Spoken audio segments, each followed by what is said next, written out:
Hello student, मैं doctor Pankaj Tiwari Laplace transform के इस वीडियो में आप सभी का स्वागत है। स्टूडेंट, हम डिस्कस कर रहे हैं लाप्लास ट्रांसफॉर्म और लाप्लास ट्रांसफॉर्म पर आज हम एक नई प्रॉपर्टी डिस्कस करने वाले हैं, लाप्लास ट्रांसफॉर्म ऑफ इंटीग्रल्स।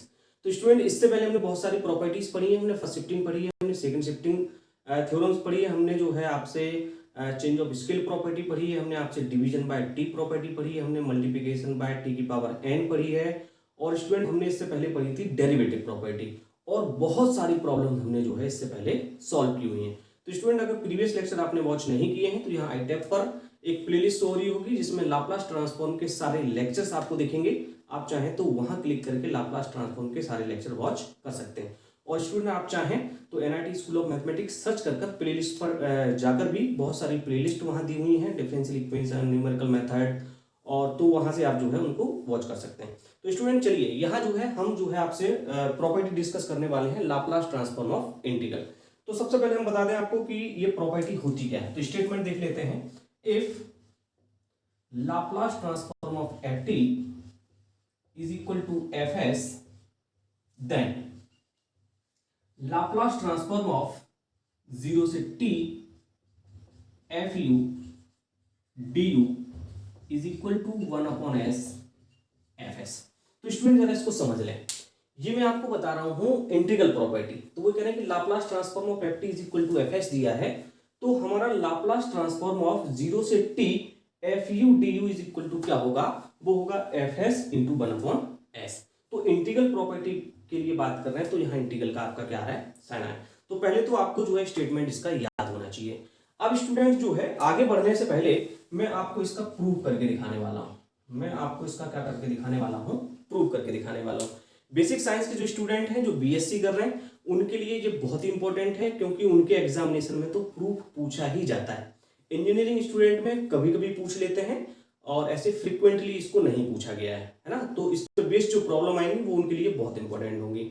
और बाकी कॉम्पिटिटिव एग्जाम के लिए इंपॉर्टेंट है, गेट एग्जाम के लिए भी बहुत इंपॉर्टेंट है। तो आप देखते रहें, है ना। तो स्टूडेंट, इसका हम प्रूफ देख लेते हैं, है ना। तो हम सबसे पहले आपको प्रूफ करके दिखाएंगे। तो स्टूडेंट, प्रूफ में हम सबसे पहले क्या करेंगे? ये देखिए हमें गिवन है, लेकिन हम क्या कर रहे हैं? लेट करके लिख रहे हैं ना। तो let Laplace transform of F T is equal to आपको क्या दिया है? एफ एस दिया है। कोई दिक्कत नहीं है, आप लेट लिखो या ये गिवन है, कुछ भी लिख लो। इसके बाद स्टूडेंट यहाँ दिया है 0 से t F U D U. तो इसको हम कुछ लेट कर लेते हैं। हम क्या लेट कर रहे हैं कि हमें gt इज इक्वल टू जो दिया है वो क्या दिया है? 0 से t एफ यू और डी यू है। हमने ऐसा मान लिया और इसको हमने इक्वेशन फर्स्ट मान लिया, है ना। तो अगर हम इसको इक्वेशन फर्स्ट मान लेते हैं तो इसका मतलब ये है कि now we have to prove that. Student, हमें प्रूव क्या करना था? हमें प्रूव करना था Laplace transform of this is equal to 1 this. और अगर इसको हमने जीटी मान लिया तो अब हमें जो प्रूव करना है वो क्या प्रूव करना है कि Laplace transform of G T is equal to 1/s F S. कोई दिक्कत है? कोई दिक्कत नहीं है। हमें ये क्या करना है? अब प्रूव करना है और इसको हमने इक्वेशन मान लिया सेकेंड। अब स्टूडेंट, हम क्या कर रहे हैं? यहां लिख रहे हैं नाउ फ्रॉम इक्वेशन फर्स्ट। हम यहां इक्वेशन फर्स्ट से g ऑफ 0 की वैल्यू निकालना चाह रहे हैं। अब आप पूछेंगे सर g ऑफ 0 की वैल्यू आप क्यों निकालना चाह रहे हैं? क्योंकि ये इंटीग्रल है और इंटीग्रल में हम प्रॉपर्टी यूज करेंगे डेरिवेटिव। तो वहां जैसे f0 की जरूरत होती थी तो यहां हमें g0 की जरूरत पड़ेगी। अब वो कैसे होगा वो आपको आगे आंसर उसका मिल जाएगा। तो मैं क्या कर रहा हूं यहां, अगर g0 निकालना है तो t की जगह आपको 0 रखना पड़ेगा। तो g0 इज इक्वल टू, यहां t की जगह 0 रखो तो 0 0 एफ यू और डी यू। देखिए लिमिट 0 होगी तो इसका मतलब है कि वैल्यू क्या होगी? 0 होगी। क्लियर है? अब स्टूडेंट यहां देखेंगे कि ये जीटी दिया है ना।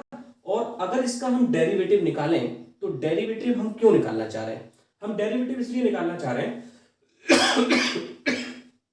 कि ये साइन ऑफ द इंटीग्रेशन हम खत्म करना चाह रहे हैं। तो साइन ऑफ द इंटीग्रेशन कब खत्म होगा? साइन ऑफ द इंटीग्रेशन, तो इंटीग्रेशन का अपोजिट होता है डिफरेंशिएशन। तो अगर हम डिफरेंशिएट कर दें तो इंटीग्रेशन और डिफरेंशिएशन से क्या होगा? साइन कैंसिल हो जाएगा। मतलब आप ऐसे समझें कि हम लिखना चाह रहे हैं now differentiation with respect to t on both sides in equation first. Student मैं इस इक्वेशन फर्स्ट में क्या कर रहा हूं, दोनों साइड डिफरेंशिएशन कर रहा हूं टी के रिस्पेक्ट में। तो जीटी को तो हम लिख देंगे, देखो g dash T is equal to, और यहां डी ओवर डी टी जब हम लिखेंगे तो डी ओवर डी टी का मतलब है कि आपका इंटीग्रेशन क्या हो जाएगा, खत्म हो जाएगा। और यहाँ एफ यू डी यू, तो डी यू तो खत्म हो गया, एफ यू दिया है, लिमिट टी दी है, तो मतलब यहां आपको मिलेगा एफ टी मिलेगा। क्या मिलेगा, एफ टी मिलेगा। और आप चाहें तो इसको इक्वेशन क्या मान लें, थर्ड मान लें, ठीक है। अब स्टूडेंट हम यहां लिख रहे हैं now by transformation of derivatives. अब स्टूडेंट यहां जो है डेरिवेटिव्स प्रॉपर्टी हम यूज कर रहे हैं, तो डेरिवेटिव प्रॉपर्टी में इस साइड यूज करूंगा, है ना। क्या होती है डेरिवेटिव प्रॉपर्टी, डेरिवेटिव प्रॉपर्टी कहती है कि Laplace transform of G dash T is equal to, अब आप ध्यान से समझेंगे, पहले डेरिवेटिव प्रॉपर्टी क्या होती है।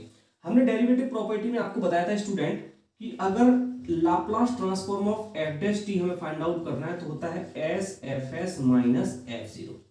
क्लियर है, ये फॉर्मूला होता है, प्रीवियस लेक्चर में हमने आपसे डिस्कस किया था। तो स्टूडेंट अगर हम जी, एफ की जगह जी लिखा है तो इसको हम लिख सकते हैं S G S minus F zero, तो इसको लिख सकते हैं हम जी जीरो। अब आपको हमारे सवालों का जवाब मिला होगा कि यहां हमने जी जीरो क्यों फाइंड आउट किया था, क्योंकि यहां हमें उसकी क्या पड़ने वाली है, जरूरत पड़ने वाली है। तो स्टूडेंट ये Laplace transform of G dash T, अगर हम इक्वेशन थर्ड का यूज करें तो जी डैश टी को हम क्या लिखते हैं, एफ टी लिख सकते हैं, तो हमने इसको लिख दिया एफ टी के इक्वल। अब स्टूडेंट हम आगे बढ़ेंगे, एस जीएस का मतलब, एफ एस का मतलब होता है Laplace transform of F T, तो जीएस का मतलब होगा Laplace transform of GT. Clear है भाई, एफ एस का मतलब है Laplace transform of F T, देखिए एफ एस का मतलब है Laplace transform of F T, तो जीएस का मतलब क्या होगा, लाप्लास ट्रांसफॉर्म ऑफ जीटी, तो हमने यहां जीटी लिख दिया माइनस। अब आप देखें जी जीरो की वैल्यू तो आपने क्या निकाली थी, यहां जीरो, तो ये वैल्यू हमने यहां जीरो पुट कर दी। अब स्टूडेंट इस एस को आप इस तरफ ले आओ, तो हमने लिखा 1/s। अब आप देखिए ये क्या लिखा है student, Laplace transform of F t, और Laplace transform of F t आपका क्या है, एफ एस है। या आप ऐसे समझे कि आपको क्वेश्चन में दिया है Laplace transform of F T is equal to F S, या आप ऐसे समझे कि लाप्लास ट्रांसफॉर्म की डेफिनेशन ही होती है कि Laplace transform of F T is equal to F S, तो इसकी जगह आप क्या लिख सकते हैं, एफ एस लिख सकते हैं। तो हमने लिखा 1/s F S is equal to, ये लिखा हुआ है student Laplace transform of G T, तो लाप्लास ट्रांसफॉर्म ऑफ जीटी। और स्टूडेंट आप देखें इक्वेशन फर्स्ट से हमने जीटी किसको माना था, है ना, हमने जीटी किसको माना था, sign of the integration zero से T F U D u को हमने क्या माना था, जीटी माना था, तो हमने जीटी की जगह ये पुट कर दिया। अब स्टूडेंट देखें आपको यही तो प्रूव करना था, हमें प्रूव करना था लाप्लास ट्रांसफॉर्म ऑफ जीरो से T F U D U, तो लाप्लास ट्रांसफॉर्म जीरो से T F U D U is equal to 1/s into F S. तो ये आपका क्या होगा, hence proved, Hindustan Petroleum hence proved. तो यहां आपने क्या किया कि Laplace transform of integral property को आपने प्रूव कर लिया। तो आई थिंक आपको समझ आया होगा।